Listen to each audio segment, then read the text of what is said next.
Disclaimer: this content is intended for mature audiences only. Viewer discretion is advised. The rain had stopped, but the air still carried the soft scent of damp earth. The living room lights were low, a single lamp casting a warm, golden hue across the room. I stood by the window, my fingertips grazing the cool glass as I traced the droplets sliding down. The night felt heavy, as if the world outside had paused just to hold this moment still. Behind me, I could feel him, close enough that I could hear the faint rhythm of his breath, far enough that not a single touch had been exchanged. Yet every inch of the air between us seemed charged, humming with tension I couldn't name. I had asked for space, begged for it even, but now, in this stillness, the space felt more suffocating than comforting. His reflection met mine in the window, eyes steady, unreadable, yet so full of something that pulled me in. Neither of us spoke. Words would have been too easy, too light for the weight pressing against us. Instead, there was silence, and that silence said everything. When I finally turned, our eyes locked.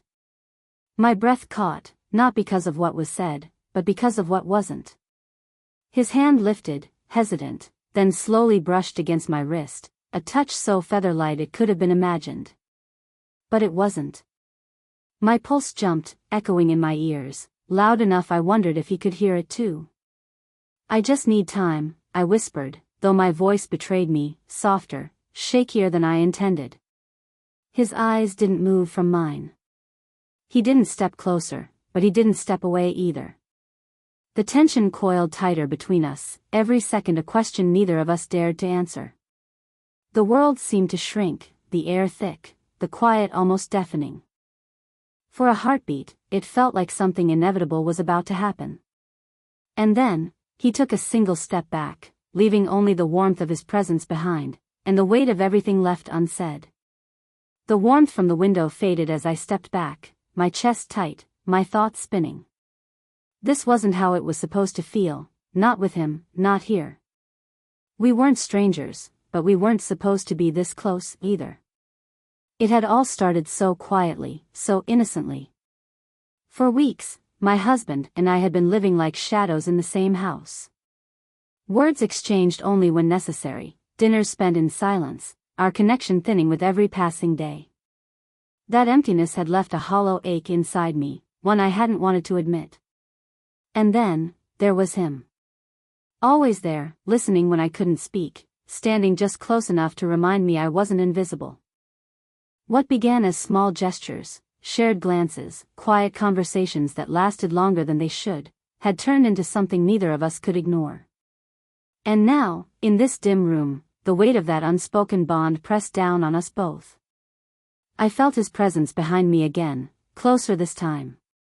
His hand, steady but hesitant, brushed against the small of my back.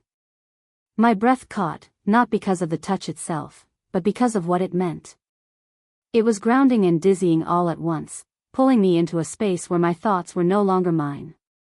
The warmth of his breath grazed the side of my neck, not deliberate, but close enough to make every nerve come alive. My fingers curled at my sides, my heart hammering so loudly I could barely hear the soft creak of the floor beneath us. Then he froze. Pulled back ever so slightly, as if the air between us had grown dangerous. His eyes flicked to mine, searching for something, permission, denial, anything. I didn't move. I couldn't. The silence stretched, so taut it felt like it might snap. And just when the moment seemed ready to break, a phone buzzed on the table behind us, shattering the quiet. I turned sharply, breath still unsteady. The screen lit up in the dark, casting a cold glow over the room. Someone had texted. And in that instant, I knew, someone might know. The soft click of the bedroom door closing seemed louder than it should have, like it had sealed the world away. The air inside was warmer, heavier. A single lamp cast a muted glow, shadows spilling across the walls, making everything feel smaller, closer. I stood by the edge of the bed, fingers grazing the fabric of the blanket as I tried to steady my breath. He moved slower now, deliberate, each step measured as if testing how far we could go without falling over the edge. His hand found mine, light at first, then a lingering squeeze. The contact was barely anything, but it burned like a secret we weren't supposed to share. He reached up, his fingers brushing a stray strand of hair behind my ear. The touch lingered just a little too long, the backs of his fingers grazing my cheek as his eyes searched mine. Neither of us spoke at first. Our breaths were the only sound, quiet, shallow, uneven. When he finally did, his voice was low, almost a whisper. "You don't want me to leave, do you?" I opened my mouth, but nothing came out. My lips parted, my breath shaking, but words felt impossible. Instead, I let my gaze answer, silent, conflicted, but undeniably pulled toward him. He leaned in, close enough that I could feel the warmth of his breath. His hands slid to my waist, fingers barely resting there, as though the slightest pressure would tip the moment into something we couldn't take back. His other hand traced my jawline, thumb brushing lightly against my skin, before pausing just beneath my chin. We hovered there, so close, lips just a breath apart, the tension so thick it felt like the air itself was holding us still. I felt the question in his hesitation, in the faint tremor of his hand. Neither of us dared move first. And then, a sharp knock on the door shattered the quiet. My pulse spiked as I jerked back, breath caught in my throat. "Are you in there?" a voice called from the hallway. The spell broke, and the room felt colder. The morning light crept through the blinds in thin, pale stripes, painting the room in a cold, unforgiving glow. The night's warmth had evaporated, replaced by a silence so heavy it seemed to settle into the walls.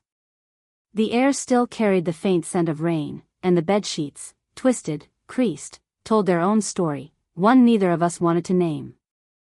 I sat at the edge of the bed, my hair loose and slightly tangled, the collar of my blouse still undone from the night before. My fingers traced the seam of the blanket, a nervous habit, while my mind raced through the pieces of what had happened, or what almost happened. The details blurred, but the feeling lingered, stubborn and undeniable. He stood by the window, shoulders tense, his shirt wrinkled, a button missing from where it had been hastily pulled free. His reflection in the glass looked as conflicted as I felt. For a long time, neither of us said a word. The only sound was the faint tick of the clock on the wall, counting each second we spent pretending the night hadn't happened. When he finally turned, his eyes met mine, and for a moment, it was all there again. The pull, the memory, the unspoken question of whether we'd cross that line again. My chest tightened, not from desire this time, but from the weight of what it meant if we did. I started, my voice barely more than a whisper. But the words dissolved before they left my tongue. What could I say? That I wanted to forget? That I couldn't? He moved closer, stopping just short of touching me, his hand hovering as if he wanted to reach out but didn't dare. I could feel the tension between us, what we wanted, what we feared, what we couldn't undo. Finally, he broke the silence, his voice low but certain. "We can't keep doing this," the words hung in the air, final and fragile. He turned, opened the door, and left without looking back. I sat there, staring at the space he'd just vacated, the quiet louder than ever. And deep due the sound of the front door closing echoed through the quiet house. His footsteps faded down the hall until there was nothing but silence, again. I sat there for what felt like forever, the morning light catching on the silver of the clock hands, every tick a reminder of how fragile last night had been. When I finally stood, smoothing the creases in my blouse, I caught sight of something out of place. The curtains near the driveway weren't fully drawn. My stomach tightened. The neighbor across the street, the one who always seemed to be on her porch early, had a perfect view of our window last night. Of me, of us. My phone buzzed in my hand, snapping me out of my thoughts. A simple message glowed on the screen from an unknown number, "Careful. People notice more than you think." My chest went cold. I shoved the phone in my pocket just as he walked back in, his expression unreadable. He was calm, too calm. It was as if the night had been erased from his memory, as though nothing had happened. He spoke about coffee, about errands, about the day ahead, every word so normal it felt like a deliberate act. I wanted to scream at him. Or maybe I wanted him to care enough to break the silence, to admit it wasn't just me left reeling from last night. Instead, I caught myself watching him from across the kitchen, my fingers gripping the edge of the counter. His jaw tightened when I spoke to my husband on the phone, his gaze flicking toward me when I laughed a little too softly, his hand curling into a fist against his side. It wasn't love, it was something rawer, messier. A silent, secret storm brewing beneath the surface. When our eyes met again, across the room, it was a collision, anger, longing, guilt, all tangled together. Neither of us moved, but the current between us was stronger than any touch. I turned to leave the kitchen, but my phone slipped from my hand, landing screen up on the floor. A new message glowed, already opened by mistake, the screen bright and accusing, last night. I can't stop thinking about it. And it wasn't sent to him. It was sent to my husband. I knew, this wasn't the end. It was only the beginning of a mess we couldn't outrun. The air in the living room felt heavier than before, every sound sharper, every shadow deeper. My husband stood by the doorway, phone in hand, his knuckles white where he gripped it. The glowing screen was still open to the message, the one I hadn't meant for him to see.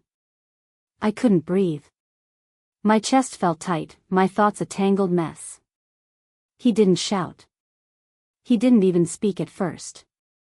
The silence was worse than anger, worse than anything. His eyes, cold and steady, locked on mine, demanding answers I wasn't sure I could give. Behind me, he lingered near the hallway, his posture rigid, ready to step forward or disappear entirely. His presence filled the room like a storm cloud, making the space feel unbearably small.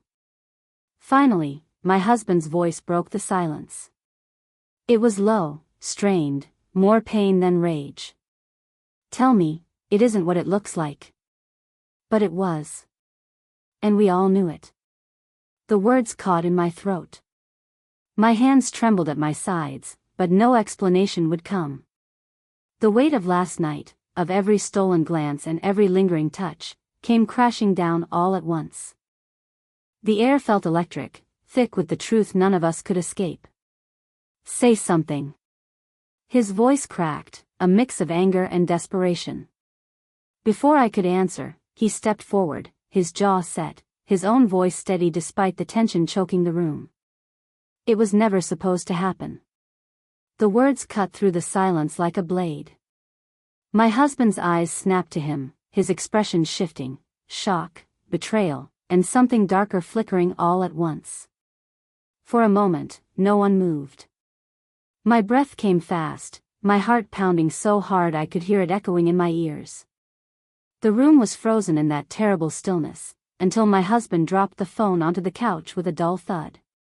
Without another word, he turned and walked out the front door, the sound of it closing echoing like a gunshot in the quiet house. And I was left there, breathless, with the weight of everything we destroyed hanging in the still air. The house was silent now, except for the faint creak of the wooden floor beneath my feet. The echo of the slammed door still lingered, a reminder that some things can't be undone, no matter how much you wish they could. I sat at the kitchen table, fingers curled around a lukewarm cup of coffee I hadn't even sipped. The steam had faded, much like the warmth in the room. Across from me, he stood by the counter, his hands braced against it, head bowed as if the weight of everything had finally caught up to him. Neither of us spoke for a long time. Words felt small against the enormity of what had just happened. My thoughts replayed everything in fragments, glances that lingered too long, touches that should never have been, the message I should never have sent. Finally, his voice broke the stillness, quiet, almost a whisper. I didn't mean for it to go this far. He stopped, the sentence unfinished, the weight of it hanging in the space between us. My throat tightened. I wanted to say something, anything, to ease the ache in my chest, but every word I considered felt wrong. Apologies wouldn't erase what was broken. Promises wouldn't mend what we'd shattered. After a moment, I pushed the coffee aside and stood, my hands trembling as I brushed my hair behind my ear. My voice was barely audible when I finally spoke. We can't go back, and maybe we shouldn't. His eyes met mine, searching for something, regret, hope, maybe forgiveness. But I had none to give. Not yet. The silence stretched again, softer this time, as though we both understood that whatever came next wouldn't be simple. As I moved toward the doorway, I paused, turning back for just a second. Our eyes met, heavy with everything unspoken. And then I left, the sound of my footsteps fading down the hall, leaving him alone in the quiet. The story wasn't over. But this chapter had ended, and nothing would ever be the same.